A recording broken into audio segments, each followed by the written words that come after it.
amigos, que Jesus nos ampare, que permita que os bons espíritos nos auxiliem, nos amparem para o estudo da noite, que é sede perfeitos, como perfeito é o vosso Pai que está no céu. Isso está no capítulo 5 de Mateus. E nós pretendemos adicionar também o capítulo 13. Eu achei aqui em cima da mesa uma página de Emmanuel, que está no livro Nós, psicografado por Chico Xavier. Então, só para criar o nosso ambiente de estudo, eu vou ler essa página. Procuras paz, obterás semelhante bênção, não retendo excessos de recursos amoedados sem utilidade, não fugindo às obrigações com as quais te comprometes, não cultivando rebeldia, menosprezando o trabalho que te sustenta, não mergulhando os próprios sentimentos em paixões desenfreadas, não com a indiferença pelas necessidades e provações dos companheiros da caminhada humana, aos quais a própria vida te pede considerar e auxiliar. A paz virá a teu encontro e residirá contigo, sempre que te mantenhas na consciência tranquila, sob os alicerces do teu próprio dever, retamente cumprido. Emmanuel. Meus amigos, este capítulo do Evangelho, em que Jesus nos recomenda sermos perfeitos, como perfeito é o nosso Pai que está nos céus. Mais uma vez, nós esbarramos na questão da literalidade. Será que Jesus quereria dizer que fôssemos exatamente perfeitos como Deus? Deus é a perfeição infinita, é a suprema perfeição. Então sempre esbarramos no problema da literalidade dos textos do Evangelho. Então é necessário tirarmos o véu da letra. E mais uma vez, Jesus, na sua sabedoria, nos traz uma recomendação muito interessante. Que outro modelo poderia ele, o Cristo, nos apresentar para ser uma meta definitiva, senão Deus? O próprio Jesus não disse que seja eu o vosso modelo. O modelo é o Pai que está nos céus. Então ele traçou para nós uma meta ad eterno, para gastar o latim.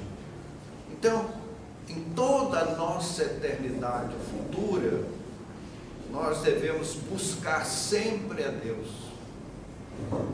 E aquela outra passagem: buscai primeiramente o reino de Deus e sua justiça, e todas as demais coisas vos serão acrescentadas. Então sempre o Cristo coloca Deus como o nosso alvo, a nossa meta.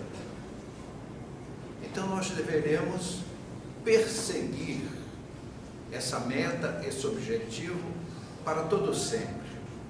São as eternas e inesquecíveis lições do Evangelho. Vejam bem, amigos, naturalmente que nós vamos sempre esbarrar ou atingir a uma perfeição relativa ao nosso desenvolvimento, ao nosso crescimento espiritual. Nunca a perfeição absoluta, porque a perfeição absoluta é Deus, que é a nossa meta, é o nosso objetivo. E Jesus nos traçou com muita clareza: amarmos a Deus sobre todas as coisas e ao próximo como a nós mesmos. E nisso se resume toda a lei e os profetas.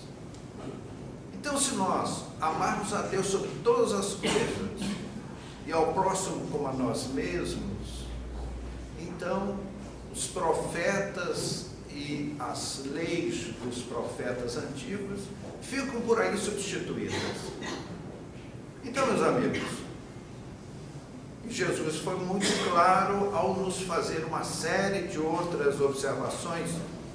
Como é amar a Deus sobre todas as coisas e ao próximo como a nós mesmos? É perdoando, é compreendendo, é amando, é orando pelos que nos perseguem, caluniam e vai por aí afora. O oposto daqueles princípios arcaicos que carregamos conosco dos tempos da animalidade, que eram hábitos plausíveis, corretos ao tempo da animalidade. A gente olha o leão na savana africana atacando os outros animais. Puxa, chocante, né? Mas ele não faz aquilo por mal. E um bando de leões não destrói uma quantidade de milhões de gnus na savana africana. Morre muito mais gnus por leis naturais do que atacados pelos leões. E os leões alimentaram-se, eles param. Eles são disciplinados. Eles não matam, não caçam mais do que o necessário. O homem faz isso. Mata por prazer. Num passado mais ou menos remoto, nós fazíamos um trabalho na penitenciária, éramos monitores na penitenciária, voluntários, né?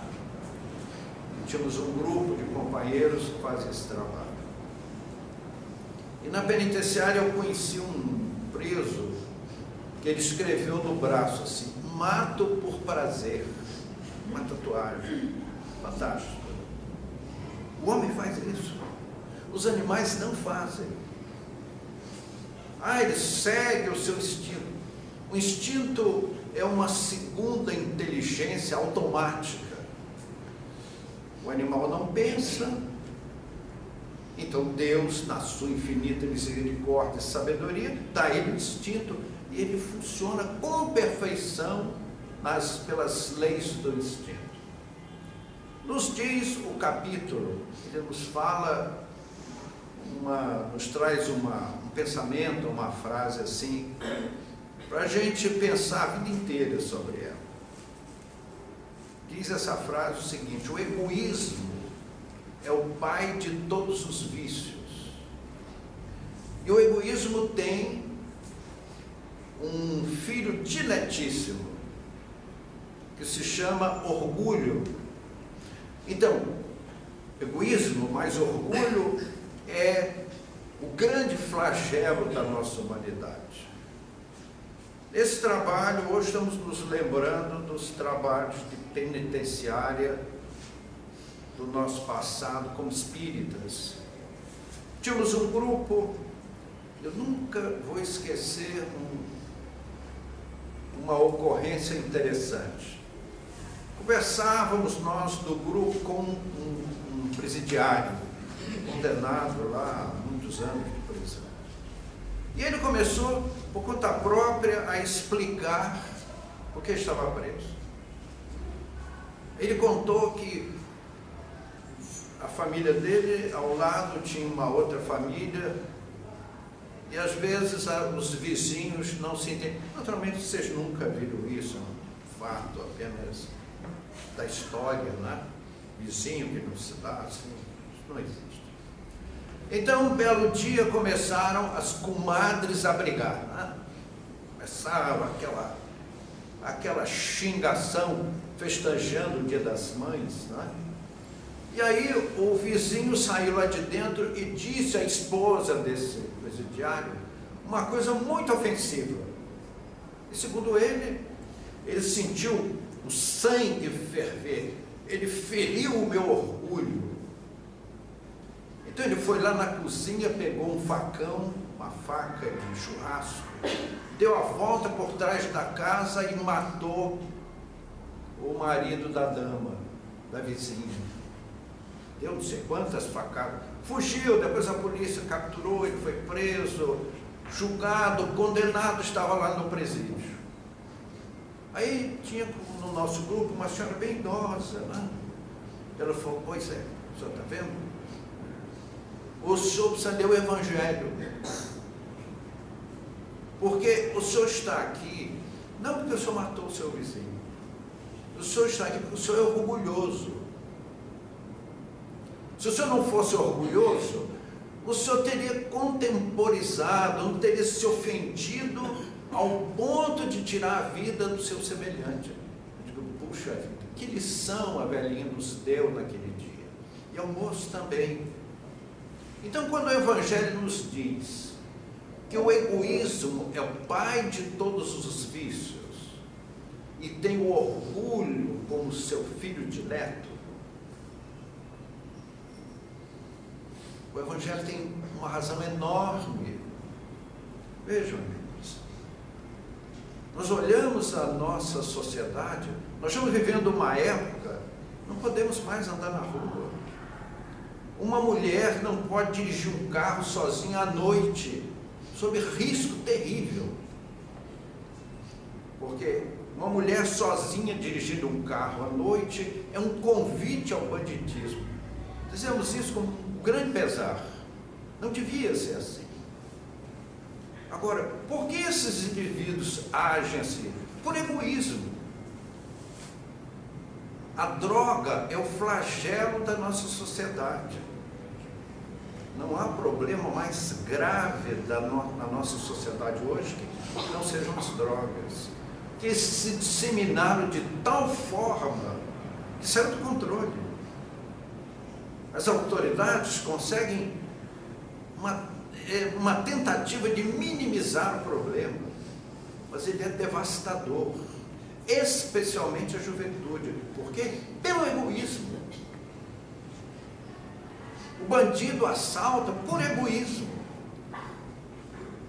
Então o Evangelho tem toda a razão quando diz que o egoísmo é o pai de todos os vícios. Se nós combatermos esses dois flagelos do nosso mundo atual, que é o egoísmo e o orgulho, nós estaremos trabalhando pela melhoria da humanidade. É a nossa melhoria. É fácil? Não. É difícil? Sim, mas possível. Jesus não nos daria conselhos inexequíveis, com certeza. Nos fala o capítulo ainda a respeito do homem de bem. É um capítulo, um estudo muito interessante, que ele vai nos levando a um certo epílogo muito educativo para os nossos espíritos. O homem de bem, o que é o homem de bem? É aquela pessoa correta, cumpridora dos seus deveres, respeitadora dos direitos alheios, que todos os dias pergunta a si mesmo, será que eu fiz tudo aquilo que podia fazer de bem, de bom? Não guarda mágoa de ninguém, não imprime vingança contra quem quer que seja, e vai por aí. Este é o homem de bem. Aí o Evangelho, os Espíritos, através daqueles médiuns extraordinários, quem estudou a Revista Espírita, conhece os médiuns que trabalhavam com Allan Kardec na Sociedade Espírita de Paris, que registraram esses pensamentos dos imortais. Desses espíritos esclarecidos, que nós conseguimos sentir a presença mas não conseguimos observá-los. Eles pairam em estágios vibratórios que estão além da nossa percepção. Então, eles listam todos os valores do homem de bem. Mas todos nós já conhecemos pessoas de bem, até materialistas. E nós admiramos muito, por exemplo, a caridade feita por um agnóstico, por uma pessoa descrente, muito louvável. Porque nós que estudamos o Evangelho, fazemos boas coisas porque lemos do Evangelho. Agora, não é assim digno de aplauso, bem feito por uma pessoa que não crê em absolutamente nada? Essa pessoa muito honesta, merece o nosso aplauso. Conheci um cavalheiro que era um materialista convicto, mas era uma pessoa sensível. Tivesse você um problema e a ele levasse, ele arregaçava as mangas para lhe ajudar. E aí é que nós precisamos fazer cair a nossa carapuça, não é isso? Nunca esqueço uma frase de Estevão. Estevão foi o primeiro mártir do cristianismo. Ele foi condenado e Saulo, na época, Paulo depois da estrada de Damasco, ele deixou o nome judaico, Saulo de Tarso, para adotar o nome romano, porque ele era romano também. Ele tinha pátria romana, entre aspas, o green card da época. Ele era cidadão romano. Mas na estrada de Damasco ele viu Jesus. Meus amigos, que foi que Jesus disse a Saulo na época: Saulo, Saulo, por que me persegues? A gente fica assim, arrepiado em lembrar desta cena. E Estevão foi o primeiro mártir do cristianismo. Ele sofreu uma perseguição feroz de Saulo de Tarso, porque Saulo era de Tarso, da cidade de Tarso. Então ele disse: Estevão, que criatura extraordinária esse Saulo de Tarso. Meus amigos, ele foi fantástico defendendo Moisés. Imaginem vocês o que ele não será quando conhecer Jesus. E, meus amigos, a carapuça vem assim até o pescoço. Tem que fazer dois buraquinhos na carapuça para poder continuar enxergando, né?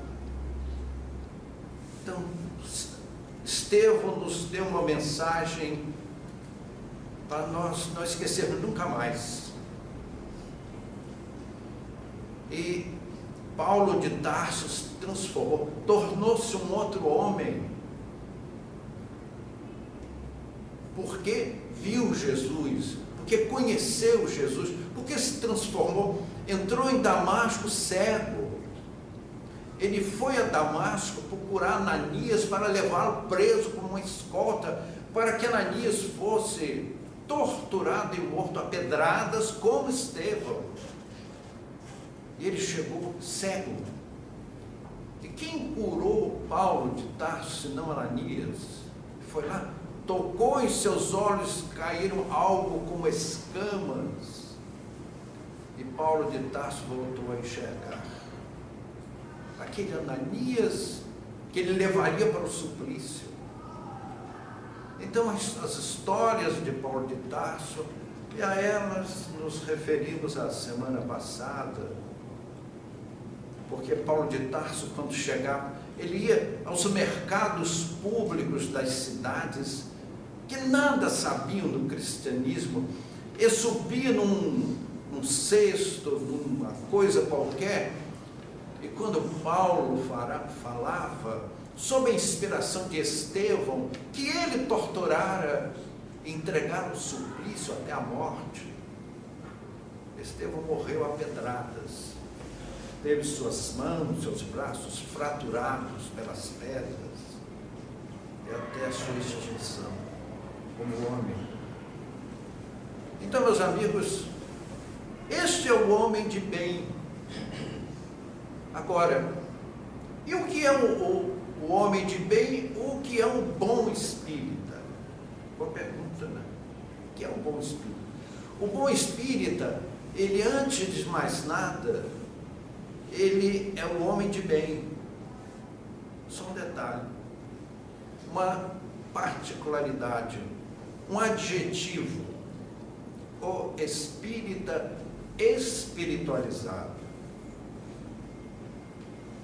Adiciona-se o adjetivo espiritualizado ao bom espírita, porque o espírita, o bom espírita, há de fazer tudo aquilo que faz o homem de bem,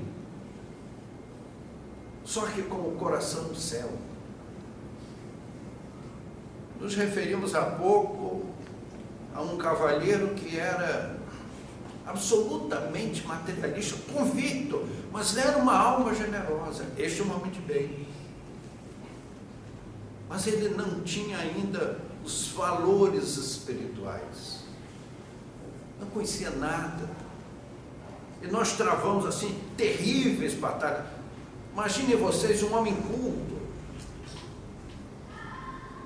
de cultura internacional, cavalheiro nascido na Rússia, criado na Alemanha, que absorveu toda a cultura europeia e era um agnóstico convicto e tinha argumentos duros de serem derrubados.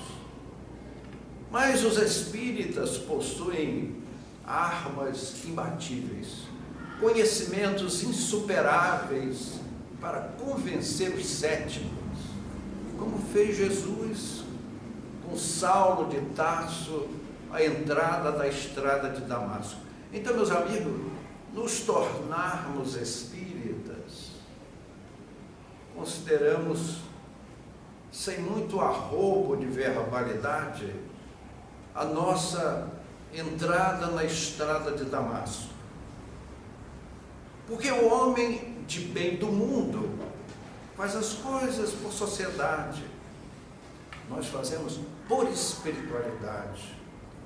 O espírita herda todos aqueles grandes valores do homem de bem, mas coloca seus objetivos nas esferas da luz. Nós espíritas somos e devemos caminhar nesse mundo com os pés bem firmes no chão. É nosso dever cuidar das nossas responsabilidades, pagarmos os nossos impostos, é lei, devemos respeitar, cumprirmos com todas as nossas obrigações sociais, porque somos também cidadãos do mundo. O espírita é uma pessoa, acima de tudo, muito disciplinada, mas com uma disciplina espiritualizada. É essa espiritualização que faz a diferença no espírita. Nós temos os pés no chão, mas o nosso pensamento nas esferas da luz. Tudo o que fazemos com propósitos elevados. O espírita não é aquela pessoa da qual Deus tira todos os seus problemas e as suas lutas. Com certeza que não.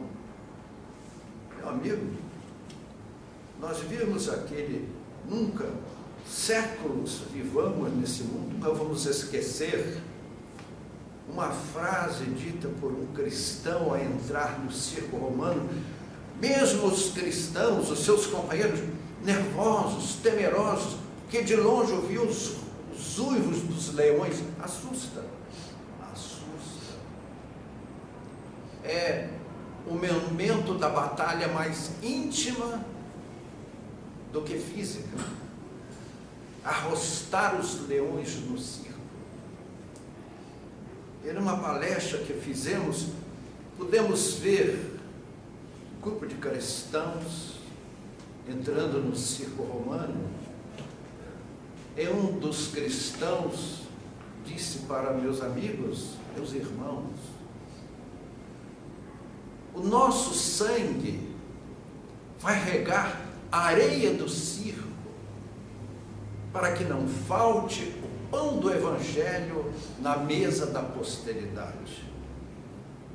E nós quase tivemos assim uma síncope cardíaca ao ver aquela expressão de espiritualidade, aqueles homens, mulheres, às vezes jovens, crianças, lançadas às feras, mas com destemor, com amor pela humanidade, pelos seus próprios algozes. E nós, espíritas, somos partidários do cristianismo redivivo. Nós somos os cristãos modernos. Ao enfrentar as nossas lutas, o circo hoje é o mundo, os leões são os homens. Não podemos mais andar nas ruas à noite, é uma insegurança terrível. Uma moça disse: moço, pode levar tudo, mas não me mate, moço, porque eu tenho um filho de 4 anos que precisa de mim. O assaltante, depois de roubar, tu dá um tiro na cabeça da pessoa, friamente, secamente. Por que, meu Deus? Ó humanidade! Então, meus amigos, nós vivemos momentos difíceis que lembram mesmo aquele império romano, aquele circo romano.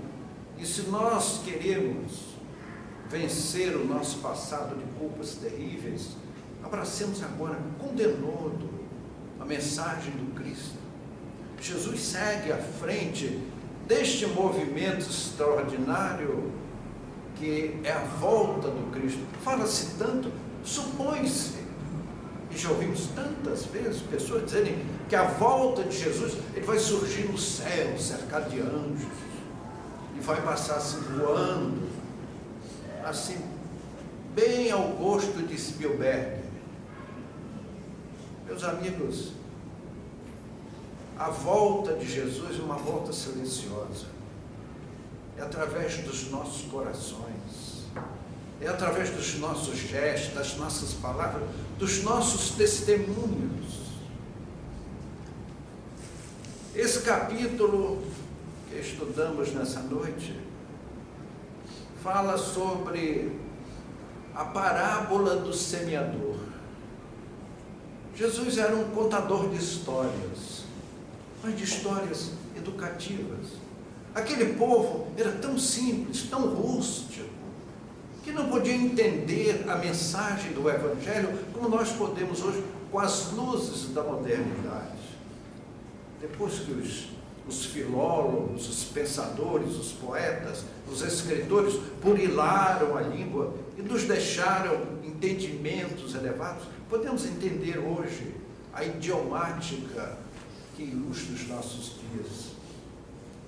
Então, meus amigos, Jesus falava àquele povo em parábolas. A parábola é uma história com um cunho moral, um ensinamento superior. Diz Mateus, no capítulo 13, que Jesus deixou a casa de Simão Pedro, que era um pescador, era o mar da Galileia. E caminhando pela praia, eis que ele é cercado de uma grande multidão. Meus amigos, éramos nós que estávamos lá. Só que naquela época, nós buscávamos Jesus não pela sua excelsitude, pela sua expressão cósmica de espírito superior, mas porque ele nos trazia benefícios. É que nós imaginamos que era aquele povo judeu, como se não fôssemos nós mesmos a buscar o Mestre na nossa ignorância da época. Então a multidão cercou a Jesus.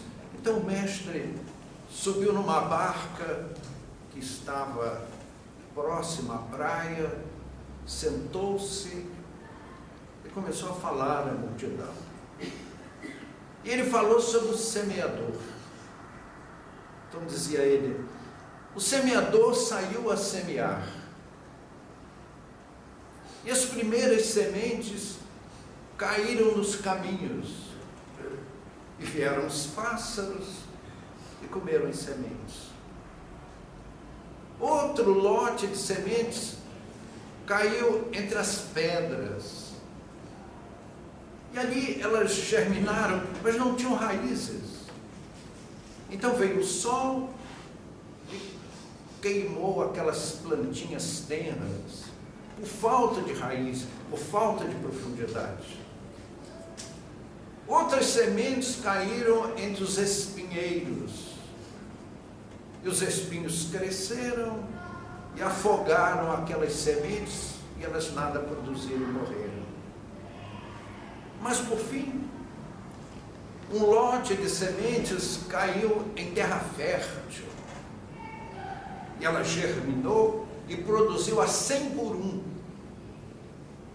Que é um costume da época que hoje nós não usamos.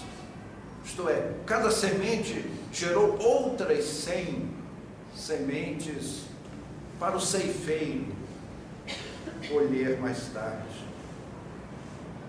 Então o povo não entendeu a mensagem de Jesus. Então o Senhor começou a explicar para a multidão, porque ele mesmo dizia isso: ouvindo não entendem, escutando não ouvem, porque os ensinamentos estão acima do seu entendimento. Então o próprio mestre explicou aos que ouviam: aquelas sementes que caíram no caminho, que os pássaros comeram, representam as pessoas que você perde tempo, e é mesmo, em falar de questões nobres com essas pessoas. Vêm os espíritos que dessas pessoas se alimentam. Meus amigos, é que o nosso tempo é muito curto para falar deste assunto, mas há um comércio fluídico entre encarnados e desencarnados. Assim como o homem explora o boi, os desencarnados exploram o homem. Mas o assunto é muito vasto para tratarmos agora. Então são pessoas que você perde tempo em lançar sementes. As sementes que caem sobre as pedras representam aquelas pessoas que têm um coração de pedra e que não formam raízes, que recebem até com simpatia os ensinamentos do Evangelho, mas por falta de profundidade, minutos depois, já nem se lembram mais do Evangelho. E aquelas sementes que caíram entre os espinhos, o que são os espinhos? Os espinheiros são as preocupações mundanas. Meus amigos, cada um de nós, o Evangelho é uma mensagem, cada um de nós faz a sua análise. Onde estamos? Os espinhos são as preocupações do mundo, deste mundo cético, materialista, materializado.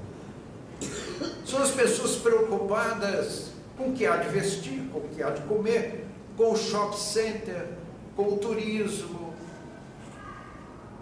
E todas as fantasias humanas são os espinhos que afogam as boas sementes que Cristo manda aos nossos corações.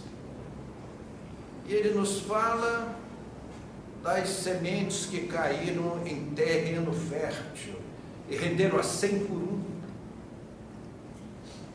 Aqui se referia a Jesus, aos corações sensíveis, aqueles que amadureceram na dor, porque nós amadurecemos com a dor. Nós temos horror da dor. Não é que Deus queira a dor. Se Deus quisesse a dor, não teria nos dado a anestesia nem os médicos. Mas se Deus nos deu a medicina e seus profissionais e os seus recursos técnicos para aliviar o nosso sofrimento, mas a dor nos ajuda a raciocinar. Eu gostaria que alguém dissesse a mim, me convencesse de que não amadureceu muito com as lutas da vida. Pessoas, especialmente os menos jovens, quanto amadureceram com as lutas da vida. Então, são terrenos férteis em que a mensagem do Cristo chega, encontra um terreno fértil e rende a 100 por 1. E essas almas se enobrecem no Evangelho do Senhor. Então, meus amigos, que este grande mestre, que é Jesus, o Senhor de nossas vidas, esse diletíssimo amigo, que nos conhece a todos pelo próprio nome, nos conhece pessoalmente. Não se iluda, Jesus não está lá no céu das conveniências religiosas. Jesus está ao lado, especialmente enxugando as nossas lágrimas, nos motivando a uma vida melhor. É o dileto amigo que caminha para e passo conosco nas lutas da vida. Que Ele nessa noite nos dê a sua bênção, possamos sentir o hálito quente deste grande mestre que nos recebeu das mãos do Criador como centros microscópicos de vida espiritual e há de nos devolver ao universo como cidadãos universais, com sua chancela para a vida cósmica. Que Ele nos guarde, nos abençoe, nos dê a sua paz, que assim seja.